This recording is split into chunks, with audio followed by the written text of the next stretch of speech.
வைகுண்டே து பரேலோகே ஸ்ரீயாசார்த்தம் ஜெகத்பதிः ஆஸ்தே விஷ்ணுரச்சிந்த்யாத்மா பக்தைः பாகவதைः சக. பகவான் ஸ்ரீமன் நாராயணன் எப்போதும் இருக்கக்கூடிய திருத்தலம் என்பது ஸ்ரீ வைகுண்டம். பரமபதம் என்றும் விஷ்ணுலோகம் என்றும் ஸ்ரீ வைகுண்டம் என்றும் அபராஜிதா என்றும் பல பெயர்களாலே இந்த இடம் வழங்கப்படுகிறது. பரமாகாசம் என்று கூட வேதாந்தங்களிலே கொண்டாடுகிறார்கள்.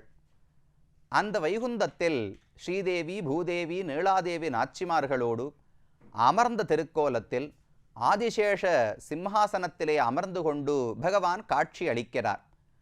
அங்கிருந்து கொண்டுதான் இந்த உலகமனைத்தையும் பகவான் ஆட்சி செய்கிறார்.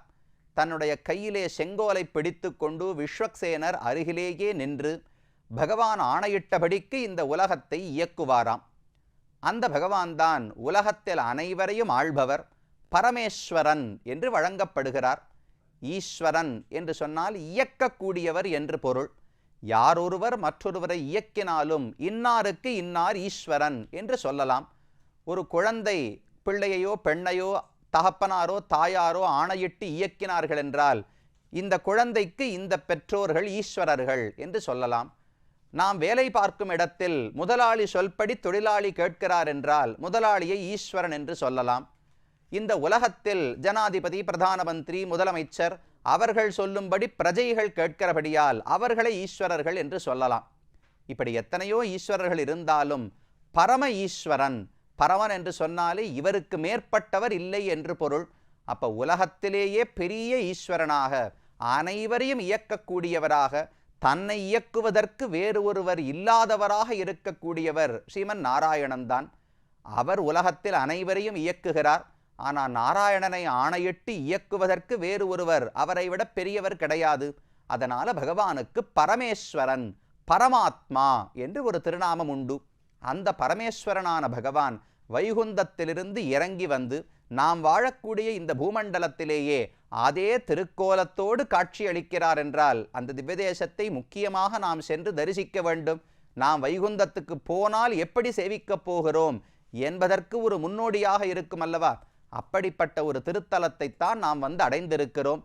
நம்முடைய பிரயாணத்தில் 55வது திருத்தலமாக திரு பரமேஸ்வர விண்ணகரம் என்கிற ஊரை அடைந்திருக்கிறோம். இதுக்கு முன்னாடியே பல விண்ணகரங்களை பார்த்துருக்கோம். திருவிண்ணகர், நந்திபுர விண்ணகரம் என்று எத்தனையோ, காழிச்சீராம விண்ணகரம் என்றெல்லாம் பார்த்துட்டே வந்தோம் இல்லையோ? அந்த வரிசையிலே இது பரமேஸ்வர விண்ணகரம் என்று வழங்கப்படுகிறது. இது தொண்டை நாட்டு திருத்தலங்களுக்குள்ளே ஒன்று, காஞ்சிபுர ஊருக்குள்ளேயே அமைந்திருக்கிறது. இந்த பரமேஸ்வர விண்ணகரத்திலே அமர்ந்த திருக்கோலத்திலே பகவான் பரமேஸ்வரன் என்கிற பெயரோடேயே காட்சி அளிக்கிறார். பகவானுக்கு பரமபதநாதன், வைகுண்டநாதன் என்றே பெயர் சொல்லப்படுகிறது. பகவான் எதற்காக வந்தார், ஏன் இந்த வடிவத்தோடு காட்சி கொடுக்கிறார் என்பதை ஸ்தல புராணத்தை முதலில் பார்க்கலாம். 2 கதைகள் இந்த ஊரை பற்றி நமக்கு தெரிய வருகின்றன. ஒரு புராணம் சொல்லக்கூடியது விதர்ப தேசத்து அரசன், அவனுக்கு குழந்தை பேறு வேண்டும் என்பதற்காக இந்த இடத்திலே வந்து ஒரு தவம் செய்து பகவானிடத்திலே பிரார்த்தித்தானாம். அப்போது பகவானுடைய 2 துவாரபாலகர்கள், வாசல் காப்பாளர்கள் இருப்பார்களே, அவர்கள் 2 பேரும் இங்கு தோன்றி பல்லவன், வல்லவன் என்கிற பெயர்களோடு இருவராக பிறந்தார்களாம். அவர்கள் இந்த கோவிலுக்கு வந்து இதனுடைய ஒரு மூலையிலே பெரிய அஸ்வமேத யாகம், உயர்ந்த வேள்வியை நடத்தி அதன் மூலம் பகவான் திருப்தி அடைந்து வைகுந்தத்தில் தான் எப்படி இருப்பாரோ அதே போல அந்த பல்லவனுக்கும் வல்லவனுக்கும் இந்த இடத்திலே காட்சி கொடுத்தார் என்பது புராணத்தில் காணப்படுகிற ஒரு கதை. இது என்றோ ரொம்ப முன்னாடி நடந்தது. 2 பேருக்கு வைகுந்தநாதன் என்கிற அமர்ந்த திருக்கோலத்திலே பகவான் காட்சி கொடுத்தார். அதற்கு பிறகு பரமேஸ்வர விண்ணகரம் என்று ஏன் பெயர் ஏற்பட்டது? பகவான் பரமேஸ்வரன் ஒரு கதை பார்த்து விட்டோம், அது உண்மை. இன்னொரு பக்கத்தில் பரமேஸ்வர பல்லவன் என்று ஒரு பரமேஸ்வர வர்மன் என்று ஒரு பல்லவ மன்னன் இருந்தான். அந்த பல்லவ மன்னனோடு மிகவும் நெருக்கமான தொடர்புடையது இந்த திருக்கோயில். இந்த திருக்கோவிலே பல்லவர்களால் கட்டப்பட்டதுதான். அவர்களுடைய சிற்பக்கலை தான் இந்த இடத்துல பிரபலமாக காணப்படுகிறது. குடவரை கோவில், அப்படியே உள்ள குடைந்து கல்லிலிருந்து கோவில் செய்வார்கள் அல்லவா? அப்படித்தான் செய்திருக்கிறார்கள். அந்த பல்லவ மன்னனுடைய வரலாற்றை பார்த்தோம் என்றால், ஒரு முறை பரத்வாஜர் என்கிற முனிவர், அவர் இந்த இடத்திலே தவம் செய்து கொண்டிருந்தார். அப்போது ஒரு அப்சர பெண், மிக அழகான ஒரு பெண் ஒருத்தி இந்த பக்கம் வந்தபோது இருவரும் சந்தித்தார்கள். 2 பேருக்கும் காதல் ஏற்பட்டது. அதனால் அவர்கள் சேர்ந்து வாழ்ந்து அந்த பரத்வாஜ முனிவருக்கு ஒரு குழந்தை பிறந்தது, ஆண் குழந்தை. அவருக்கு என்ன பண்றதுன்னு தெரியல. அவரோ முனிவராக காட்டிலே வாழக்கூடியவர், குழந்தை பெற்றுக்கொள்ள வேண்டும் என்கிற ஆசை இல்லை. ஆனால் இந்த பெண்ணினிடத்திலே ஆசைப்பட்டு குழந்தையை பெற்றுவிட்டார். என்ன செய்வதுன்னு தெரியாமல் பிரம்மாவிடத்திலே கேட்டார். பிரம்மாவுக்கும் தெரியவில்லை. அப்போது சிவபெருமானும் நாராயணனும் சேர்ந்து நாங்கள் இந்த குழந்தையை ரட்சித்துக் கொடுக்கிறோம் என்று வாக்குறுதி கொடுத்தார்களாம். சரின்னு நாராயணன் வாங்கி கொண்டார். மகாலட்சுமி தாயாரும் பகவானுமாக சேர்ந்து வேடன் வேடுபுச்சி, ஆண் பெண் 2 வேடர்களுடைய வடிவத்தை எடுத்துக்கொண்டு இந்த பரத்வாஜருடைய மகனை தாங்கள் வளர்த்து வந்தார்கள். இது ஒரு புறம் நடந்து வந்தது. நமஸ்காரம். ஒரு முக்கியமான அறிவிப்பு. வரும் தமிழ் ஆண்டு பராபவ வருஷத்துக்கான ஆன்மீக நாள்காட்டியை கிஞ்சித்காரம் தர்ம சம்ஸ்தாபனம் மூலம் வெளியிடுகிறோம். எண்ணிலும் வரும் கண்ணன் என்கிற தலைப்பில் 52 பக்கங்களில் வண்ணப் படங்களுடன் திவ்ய தேசங்களின் பெருமையை பற்றியே இந்த ஆண்டு நாள்காட்டி அமைய இருக்கிறது. ஆழ்வார் எண்ணிலும் வரும் கண்ணன் 1 2 3 என்று எண்ணினாலே கண்ணன் ஓடி வந்து விடுவார் என்று கூறுகிறார். ஏப்ரல் மாதம் 14ஆம் தேதி சித்திரை 1ஆம் தேதி அன்று இது வெளியிடப்படும். உடனடியாக நீங்கள் இதற்கு முன்பதிவு செய்து கொள்ள வேண்டும். ரூபாய் 200 செலுத்தி முன்பதிவு செய்து கொள்வதற்கான வழிகள் www.kinchitdharmam.org என்ற வலைத்தளத்திலோ 24662728 24992728 என்க எண்களை தொடர்பு கொண்டு சென்னை மயிலாப்பூர் அலுவலகத்திலோ 7824085881 நம்பருக்கு வாட்ஸ்அப் செய்வதன் மூலமோ இந்த QR கோடை ஸ்கேன் செய்து முன்பதிவு செய்து கொள்ளலாம். அனைவரும் இதை பெற்று பயன்பெற வேண்டும் என்று வேண்டிக் கொள்ளுகிறேன். மற்றொரு புல்லத்தில் பல்லவ அரசர்களுக்கு மேலே சந்ததி வம்சம் இல்லாமல் போகவே பகவானிடத்திலே பிரார்த்திக்கலாம் என்பதற்காக சென்று திருத்தலங்களை வழிபட்டு விட்டு திரும்ப இந்த பகுதி வழியாக சென்று கொண்டிருக்கும் போது ஒரு வேடவனும் வேடுவிச்சியுமாக வந்து இந்த குழந்தையை கொடுத்தார்கள். பகவான் தான், பகவானே வேடனாகவும் தாயாரே வேடுவிச்சியாகவும் வேடமிட்டு கொண்டு இந்த குழந்தை பரத்வாஜருடைய குழந்தையை கொண்டு வந்து அந்த அரசர்களிடத்திலே கொடுத்து இவனையே நீங்கள் குமாரனாக வளர்த்து ராஜாவாக்க வேண்டும் என்று தெரிவித்தார்களாம். சரின்னு அந்த குழந்தையை பெற்றுக்கொண்டார்கள். பரம ஈஸ்வரன், பகவானாலும் சிவபெருமானாலும் வளர்க்கப்பட்ட குழந்தை தானே, அதனால பரமேஸ்வரன் என்று அந்த குழந்தைக்கே பெயர் சூட்டப்பட்டுள்ளது. பரமேஸ்வர பல்லவன் என்று பெயர். கிபி 669ஆவது ஆண்டு அவர் பிறந்தார் என்று கல்வெட்டுகள் மூலம் வரலாற்று ஆராய்ச்சியிலிருந்து தெரிகிறது. அவர்தான் இந்த ஊருக்கு நிறைய கைங்கரியங்களை செய்திருக்கிறார்.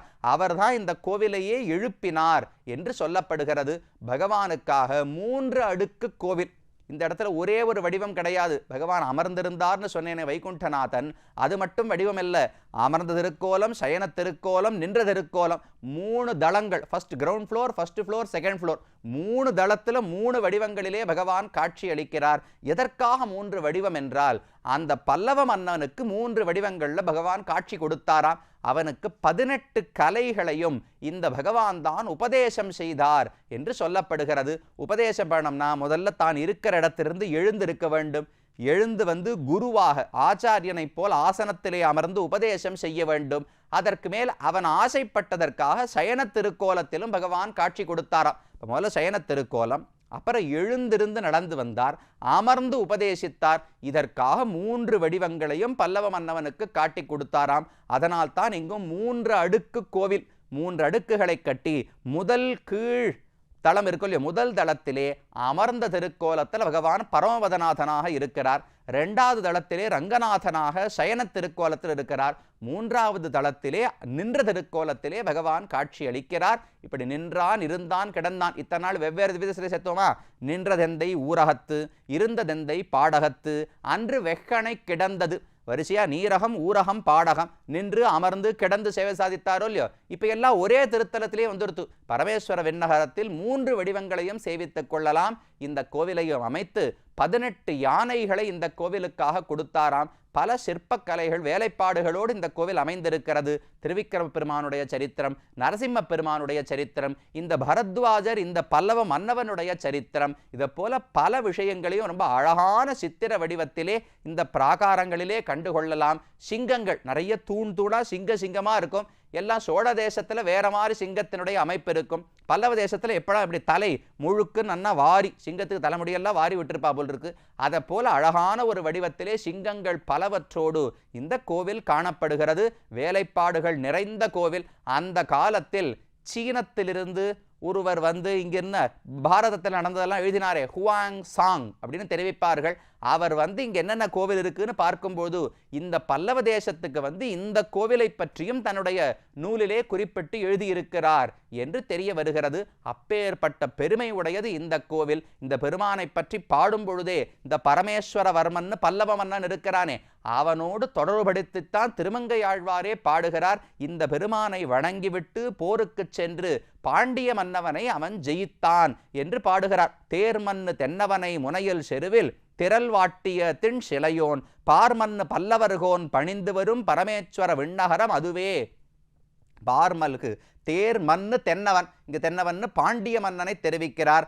அவன் செருவில் திரள் வாட்டிய, செருனா சண்டை யுத்தம், அந்த யுத்தத்தில் அவனுடைய திறமையை வாட்டிய திண் சிலையோன், நல்ல பலம் பொருந்திய வில்லை உடையவன், பார்மன்னு பல்லவர் கோன் பணிந்து வரும் பரமேஸ்வர விண்ணகரம். அப்படிப்பட்ட பார்மன், இந்த உலகத்தையே ஆசிரித்து ஆண்டு வரக்கூடிய பல்லவ மன்னன் பரமேஸ்வரவர்மன், அவன் பணிந்த கோவில் இந்த பரமேஸ்வர விண்ணகரம் என்று திருமங்கையாழ்வார் பாடுகிறார். இதெல்லாம் இந்த கோவிலினுடைய வரலாற்றை சொல்லுகிறது.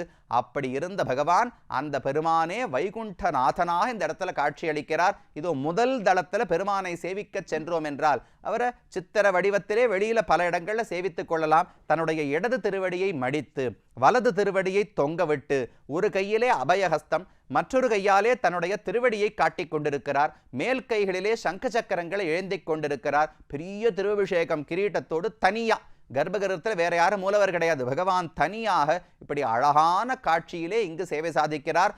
பரமபதநாதன் என்று ஒரு திருநாமம். பதம் அப்படின்னா அடைய வேண்டிய இடம் என்று பொருள். பரமபதம் மிக உயர்ந்த இடம், இதுக்கு மேல அடைய வேண்டிய ஒரு இடமே கிடையாது. அதனால பரமபதம் என்று வைகுந்தத்தை சொல்லுவதுண்டு. வைகுந்தம் என்றால் என்ன பொருள்? குண்டனம் அப்படின்னா சம்ஸ்கிருதத்திலே குண்டதி அப்படின்னா தேய்ந்து போகிறது, குறைந்து போகிறது என்று பொருள்.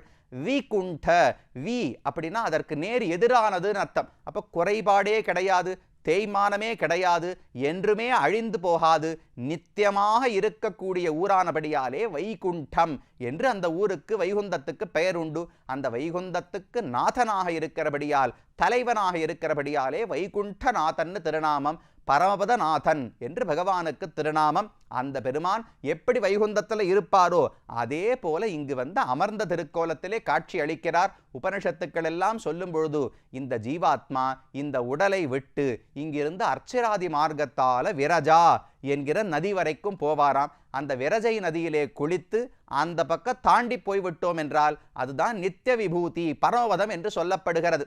பகவானுக்கு 2 சொத்துகள் உண்டு. ஒரு சொத்து வைகுந்தம் என்கிற நித்திய விபூதி, அது ஒரு நாளும் அழியவே அழியாது. விபூதி விபூதின்னு சொன்னா சொத்து என்று பொருள். நித்திய விபூதி அழியாத சொத்து.